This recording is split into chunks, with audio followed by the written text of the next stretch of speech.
Betyo! At yun nga mga betyo, dito tayo ngayon sa aking motor. Ayan o, pagkakatubal-tubal. Ayan nga pala, may dumating na tayong ehe. Kaka-order lang ngayon, hindi ako excited na. Binuksan ko na agad para mapakabit na rin. Ayan nga, bumuka ka, ang swing arm o. Mamaya repeated na at kakabit na ako muna bibihis. Ako inapadaan lang, ayan o. Kakawa na nga ilagay. Yun nga, nasa bahay na tayo. Ayan nga o, may dumating na bagong pyesa. Ilalagay natin sa una. Eh dahil rin nakalagay doon sa bolts ng likod, eh ating ilalagay at lilipat na lang yung isa dahil order tayo eh nagkamali yung una. Eh di okay, bibis muna para talagang kagkakalaki oh. Bolts! Yun nga mga betyo, tapos natin magbihis eh. Dadalhin na natin ang ating mga gamitan para mabuo na ang ating alpat. Hirap na at wala akong service eh. Mahirap isipin talaga pag nalagay kang makikisabay. Di papunta mo na at pag binubuo na lang ang ating alpa. Yun na nga, nandito na tayo kalabasing natin ang mga kagamitan. At bubuin na si Betyo. Ara nga oh, pagkakagalbo. Bossing ano ba yan, bossing? Bangis-bangin yung motor. Ah, daming flaring siya. Ito nga, kaya baka mabasag yan. Nayari pa tayo dyan kay bossing oh. Nagalit ka ba? Di naman. Di ka galit? Yun na nga, ay bubuin na rin ni bossing. Yan, inungutay na. Para mamaya ay makagamit ko na at maservice ko na dahil hirap na ako maglakad eh. Mga betyo, ayan o.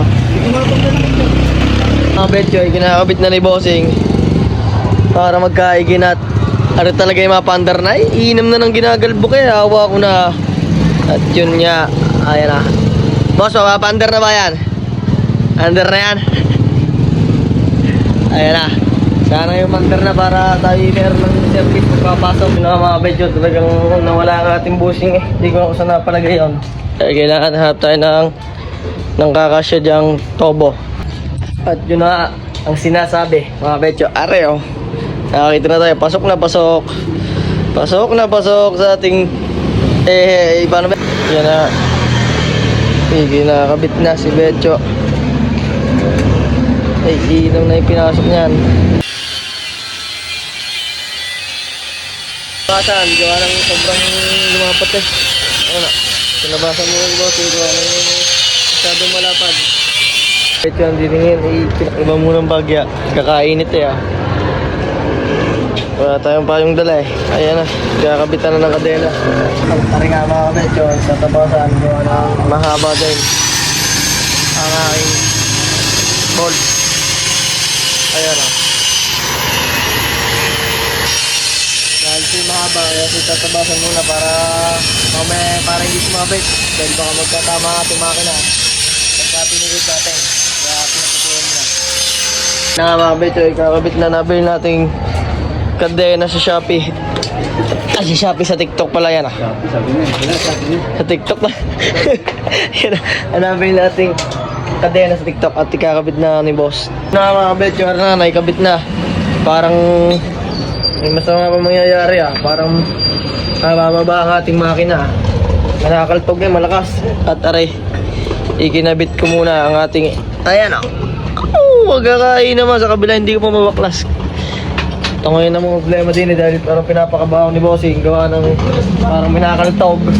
Sana iwag naman, wag sa makina dahil wala pa akong pira. Yun nga mga betyo, ginagawa ng alam para sana hindi naman na sa bearing ng loob na makina dahil talagang pag-ari sa bearing diyan gusto naman ang ating money at ang ating sahod damang pang utang. Ayan na, ginawa ng ayaw, hindi mo baklas, talagang gusto ko na rin ikabit eh oh. Talagang yari tayo nito pagka talagang tinamaan ng bearing na rin. Talagang pera na rin. Mga betyo, ayan nangyari nga, nagawan talaga ng parang ni bossing. Ay binalik pa din ng dating sprocket. Ay yung sprocket na isang yun, di daw aret, luwag nga daw. Sadyang quality. Ayan o. Ayos na, wala na nalagitig. Kala ko'y bearing eh, di sana ibutas na naman natin bulsa. Mga betyo, natapos na ni bossing. Ayan na. Pagkakainam ng kadena natin nabili sa TikTok, hindi sa Shopee ah, sa TikTok. Ayan o. Pagkakagalbo kayo, sadyang kailangan na rin ng linis niyan. Cleaning operation, ayan o. Galbok eh. So, para ba mga betyo, tatapusin ko na. Talagang ako'y makakapagsakay na din at di na maglalakad. Ayan o. Eh di para ba mga betyo, dito na lang.